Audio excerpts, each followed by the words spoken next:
Good morning and welcome to Behind the Screen. I am Jam. This is a show where we sit around and we talk about beauty in gaming. We talk about role-playing games, board games, card games, miniature games, the whole gamut. And I am very excited to be here with you all this morning to talk about something very close to my gaming heart. You see, I did not come to gaming in what I would consider kind of a normal path. Most people's first experience with gaming is Dungeons and Dragons, fantasy of some sort. Mine was not. But first of all, good morning to Knights of the Smith dinner table, to Tink and to Grom. Always good to see you. My first experience with role-playing games was this game. Not this edition, but this game, Heroes Unlimited. This is the second edition. My first one was the revised edition with the blue cover, not the great Jim Steranko cover that we have here, which, if you did not know, Jim Steranko did a bunch of work for Marvel Comics, was one of the main artists on Captain America for a while. Great comic book artist, and to have him on the cover of a superhero game was really exciting. Ooh, awesome. Well, James, have a wonderful trip. Good safe travels, and I hope that PAX Unplugged is a huge success for Arcade Forge, which I will be reviewing and showing off on the stream in January. So yeah, I came from superhero gaming. I went quickly from Heroes Unlimited to GURPS Supers. I found Champions. I dabbled a little in what is affectionately known as Face Rip, which is the Marvel superhero game. I never played the DC one, but I mean, I ran a lot of superhero games. Out of my top 5 longest running campaigns, my Supers games, 2 of them are my Supers games. And they affected the way I run kind of everything. One of the beauty of superhero games is there's always a place for it. Are there aliens in a superhero game? Well, there are now. Does Atlantis exist? Sure. Is magic real? Of course. Super science? It's no wonder that I fell in love with Rifts, which was designed by a comic book nerd to encapsulate everything that he loved. Yes, Grom, Champions led me to Universal Systems. And so I wanted to share for December my love of superhero gaming with you guys and say, one, why play a superhero game? What are some of the best ones out on the market now? And why do people sometimes not play superhero games? Because if you think about it, our media is kind of dominated by, you can argue about superhero fatigue, but I'm really excited about Creature Commandos and the launch of James Gunn's vision of DC. Marvel is apparently trying to course correct after what seems to be, for all extents and purposes, a very poor turnout for Phase 4. But still, superheroes have never been more ubiquitous in pop culture. Knights of the Smith dinner table has a Necessary Evil show planned for February. Which one are you doing? 1, 2, or 3? So there's a lot of superhero games we could talk about. I'm not going to I'm going to mention some of them, and then I'm going to tell you the 3 we're going to focus on, and then I'll kind of talk about some of the reasons that I don't think superhero games necessarily are as popular as sci-fi or fantasy games, but why they should be. So I've already mentioned 2. GURPS, Supers, and Champions. Now what's great about those games is they are universal toolbox games. And what I mean by that is GURPS and Champions are both based off the idea that with enough points and creativity, you can build anything with the rules. Think of it like a box of Legos that you could just spill onto the table and assemble your character from. I think Champions does a good job scaling at the higher level, but GURPS works really well for a street level game. We'll probably have to define some terms here.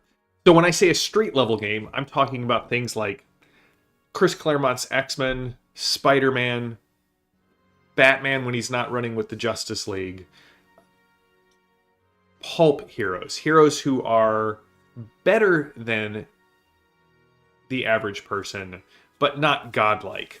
Daredevil, Punisher, Spider-Man, Moon Knight from the Marvel side of things, Batman, Nightwing, basically the Bat family from the DC side of things. GURP Supers works really well at that, and I always found that it broke down at more of the 4-color or cosmic level superheroes. I think it does well in low 4-color. What do I mean by 4-color? Well, 4-color comes from the term, or from the actual printing process that comics used to go through, where they were printed in 4 colors. And typically when we talk about 4-color superheroes, we're referring to the Justice League, the Avengers, Thor, Superman, Martian Manhunter, Iron Man, these kind of characters who have, fly above the rest of humanity. Basically, anyone in a cape, especially if they were created or drawn by Jack Kirby, which is an interesting side note that we could get into at a different time. But Champions works great from the ground up. There's also Mutants and Masterminds, produced by Green Ronin Press, and I'll be honest, while it is a very popular superhero game, I have bounced off of it every time I have tried to run it. I don't know what it was about D20 superheroes that just didn't click with me. But those are some great ones, and the 3 we're going to focus on are, obviously, we're going to talk about Heroes Unlimited. We're going to talk about Necessary Evil, which you can see right there, for Savage Worlds, and we're going to talk about a game by Autark Press called Ascendant.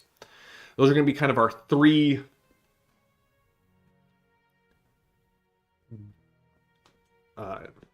markers on our road.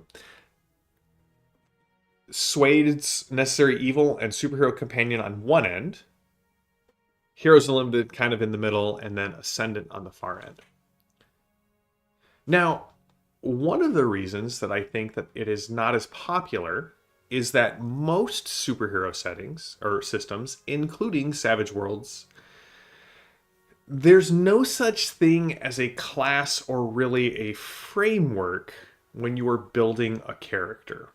I think Heroes Unlimited does this really well, and I will give mad props to Mutants and Masterminds. They did a really good job with their templates. But for the most part, a superhero game, most systems require you to sit down with a really, really good idea of the hero and the powers that you want, and then use math to build them. It works this way in Savage Worlds, it works this way in GURPS, and in Champions, and in Ascendant. It requires people, it's more investment from the player from the get-go, because you can't. Well, I have run games where I have made the characters for everybody and just said, sit down, tell me what you want your superhero to be like. I'd be glad to help you make it. Making a character from scratch in a universal system is very difficult. Because you have, it's usually a point buy, and you have to grok the system long before you actually can make a character. So there's that. But why do we think that superhero games aren't necessarily as popular as like fantasy games? And this is an interesting question that I've been trying to wrestle with, because fantasy and superheroes have a lot in common. The heroes are larger than life. They both tend to follow heroic journey narratives.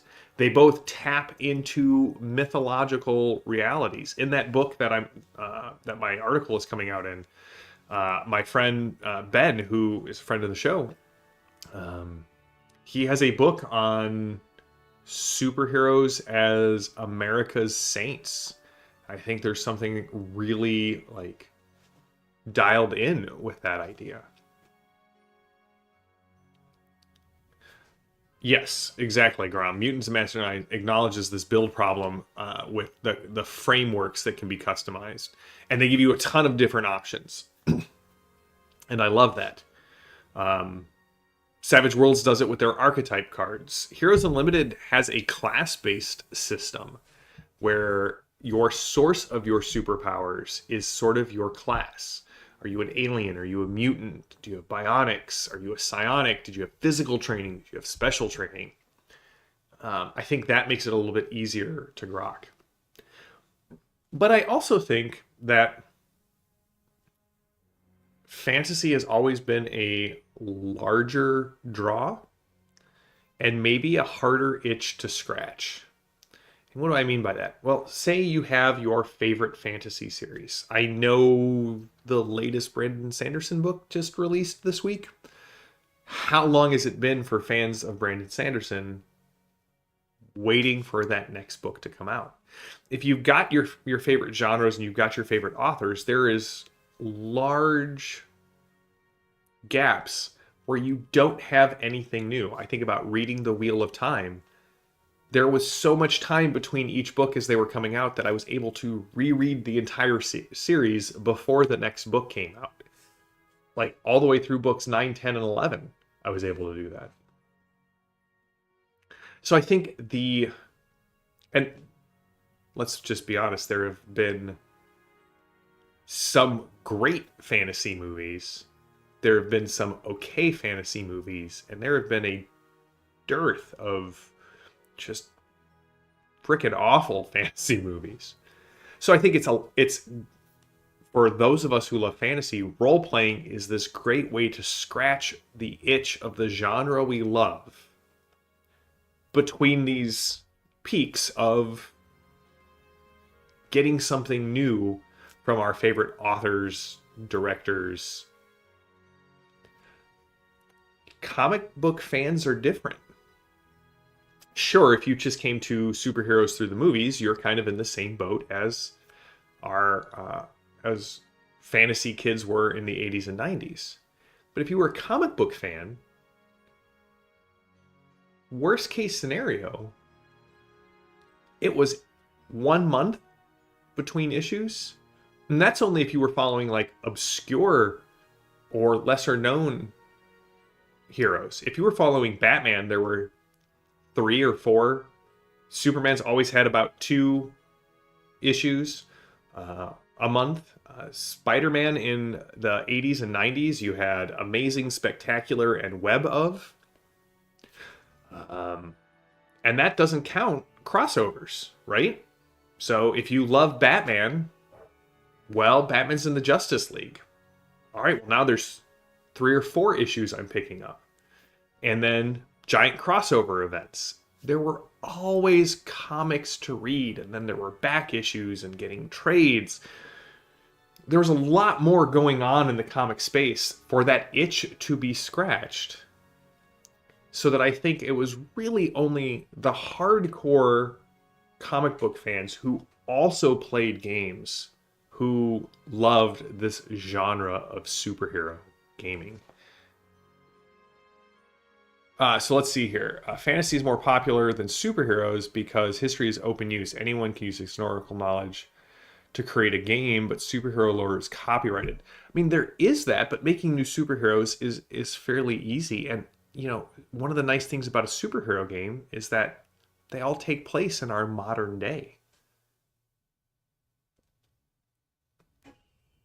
That's true. You can't even use Marvel adjacent stuff. That was one of the things that happened when City of Heroes came out, right? I mean, but even look at MMOs, right? We had basically 2 superhero MMOs, City of Heroes and Villains, and the Champions MMO. I mean, you could argue Overwatch was originally supposed to be a superhero MMO, but look at all of the fantasy ones, right? Yeah, Grom, I'm right there with you. Like, man, GURP supers with the I don't remember, like Firestar-esque superhero on the front, that just completely consumed me.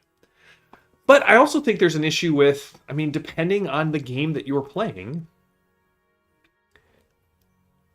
most starting superheroes, again, unless you're playing a street level game, most starting superheroes start off the equivalent of 5th to 10th level fantasy heroes and only get more powerful from there. The power creep, it can be really difficult for a GM to challenge their players if they're all starting kind of godlike.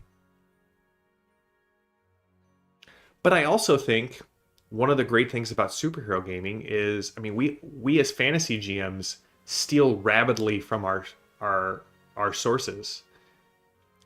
I would argue there is more sources to steal from for a superhero game than there are for a fantasy game. And I know fantasy's huge, but we're talking going all the way back to the late 30s, early 40s. Multiple stories a month for 85 years? Yeah, Molly, I agree with you. Creating supers in the Palladium system is a ton of fun because you can randomly generate the whole thing from start to finish. Power category, powers, education, whole 9 yards. And that's a lot of fun. That's actually what got me into gaming. I had this Heroes Unlimited revised book. I didn't realize it was a game. I know I've shared this story many times on the channel. I didn't realize it was a game. I just thought it was a way to generate superheroes and see who would win in a fight for writing stories. So I had multiple composition notebooks where I was just making character after character after character in there. Grom, that's a great point. Building characters is fun in a superhero system. So, why play one? Well, we kind of touched on a little things. They're fun to build. Culturally, they've never been more popular. They encompass everything in a way that most other genres don't. Aliens, mutants, hybrids, high magic, high fantasy, multiple dimensions, high drama, romance, horror, all of this kind of comes together. But why play in one? Well, one, as a player, I love making supers characters. I love trying to come up with interesting new ideas and ways to build things and try to tinker. So if you're a tinkerer, if you want to kind of like look at a system and see the way of doing something, you won't get that anywhere as well as you get that in a superhero game. I once used time travel in Champions, the time travel ability, to recreate the flashback that we see in like shows like Leverage, to basically say, I'd never actually time traveled, but I would use it to say, but what you didn't know is that I had set up this cunning plan when I went and did this other thing. And that was a cool way to use that mechanic, and the GM was like, that's awesome. So I was able to replicate something from a non-superhero genre that I thought was always like a fun twist or reveal and use it as a superpower. Additionally, man, playing a super game, you start awesome and you just get better. So if you're a player who likes having a lot of fun things to do and likes the higher end of the fantasy games, you kind of start there at a superhero game and kind of go forward from there. As a GM, man, any crazy plot that you have fits in a supers world. Like, we all have plenty of ideas that we have to shelf, right? We have to go and go, oh, well, that one's going to go on the shelf for the next time I run a sci-fi game. Oh, or this is a really great idea, but that's going to go in the next time I run a Call of Cthulhu game. Not in a supers game. That is here. We are here for it. We are invested as players in whatever craziness comes out of the GM. One Stop Faith, welcome. First time I've seen you on the show today, on the channel today. Welcome. I found that comic book superheroes was far too broad for me to GM for, even for games that allowed for vastly different power levels. Yeah, and that's one of the things. It can be really difficult to balance different power levels in a game. We're going to do an episode on like classic pitfalls of superheroes, but I'm glad that you're here and I'm glad that you're joining us for this. I think the other neat thing is a lot of times we come to the table as players, or players come to us as GMs with ideas that we have to go, doesn't quite fit with where we're going. Like the guy who always wants to play the the Gaijin in a Rokugan Legend of the Five Rings game, or the person who wants to bring something from the Forgotten Realms book into your Greyhawk campaign. And as GMs, part of our job is to put limits on the edges of our campaigns. The limits really come off in a superhero game. Like you get to say, hey, yes. And if you're one of those GMs who really loves tying in a player's background, superheroes are a great way to do that. Because here's the thing. You could come up with your world. Hey, we're playing in Champion City, for example. And here are the supervillains, and all right, I'm ready to go. And some player comes to you with a character who's the last, son of Atlantis. You may have never considered bringing Atlantis into your game, but now why wouldn't you? And now you get to tie that whole thing into that one character's story. Can I play a mutant? Okay, well now suddenly there are mutants. What does that mean? The characters the players bring help inform in a way that other genres kind of require you to bend the setting. They inform the setting in a Supers game. So yeah, we're going to talk about 3 different Supers games over December. I think we're going to start with Necessary Evil, because that is... it's Savage Worlds. We all know how much I love Savage Worlds. We'll do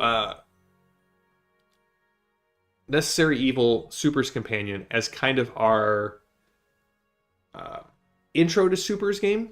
Right, because it's basically building off the Savage Worlds setting or system. It has a really great set of mechanics. I'll talk about the things that I kind of have issues with when it comes to the Supers Companion, but we'll talk about that.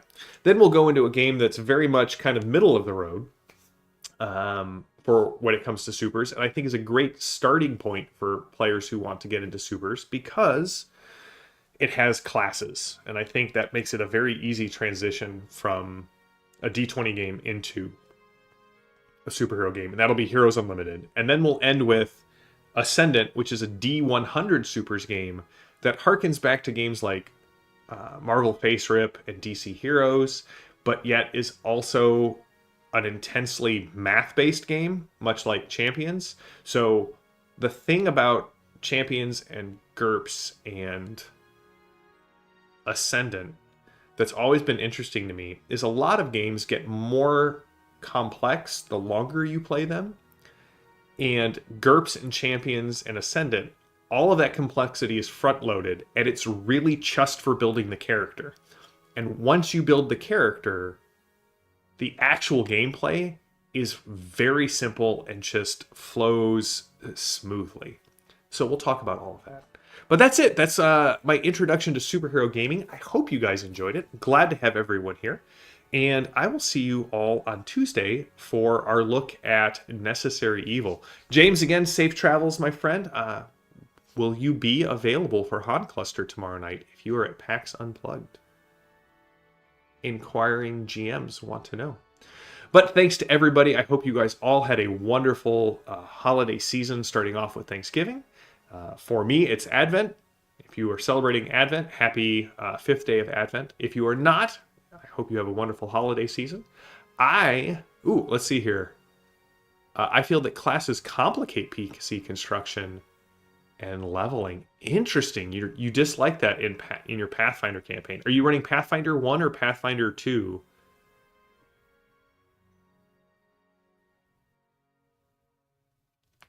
Because Pathfinder 2 is a lot more modular, but or are you running Savage Pathfinder? That's another question. I do feel like class design is a very difficult thing to do to keep them. You want to keep them as high an archetype so that they can be very ubiquitous. So like, if you're playing a fighter, you can be Beowulf, or you can be Gilgamesh, or you can be, you know, whoever. Okay, Savage Pathfinder. Yeah, I'm interested to hear your thoughts on Savage Pathfinder because I've played in it. I haven't run it, and I'm planning on running it for my buddies next year in 2025. So leave some comments if you don't mind, Nelson. I would love to talk with you about your thoughts on the class system in Savage Pathfinder. One Stop Faith, you're running Pathfinder 2E, and I really wish the game. Yeah. Um, the thing is, Pathfinder 2 for me gets as close to a classless game as you can have with classes because of the modular natures of feats. But I understand what you're saying. Maybe I'll do a Palladium Fantasy and we'll look at classes, or maybe we'll do a discussion on classes in role-playing games in 2025. Tink, could you take that down as a note for me? I would appreciate that. Well, that's it. Until next time, stay safe, stay happy, healthy, stay gaming. I'm JM. This has been Behind the Screen, and I will see you all on Tuesday. Until then, have a good one, everybody.